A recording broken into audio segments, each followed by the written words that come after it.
Hello everyone, how are you doing? This is MD Tech here with another quick tutorial. In today's tutorial, I'm going to show you guys how to resolve if the MSN homepage appears to keep opening on your Google Chrome web browser and you just want to change it to Google or some other homepage. So this should hopefully be a pretty straightforward tutorial here, guys, and without further ado, let's go ahead and jump straight into it. So we're going to start off by opening up Google Chrome if it's not already open.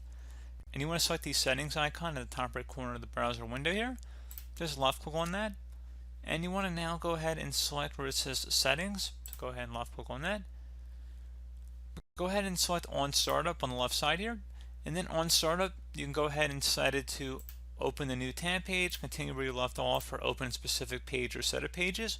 If you're currently using a certain page here, so let's just say msn.com is currently selected, you can go ahead and just actually click on this three little dotted icon here and remove it. Or you could just set it to Google or just open up the new tab page. So you guys have different options you can work with here. So pretty straightforward process. You just would restart the browser for the change to take effect, and that would be about it. So as always, thank you for watching this brief tutorial. Do hope that I was able to help you out, and I do look forward to catching you all in the next tutorial.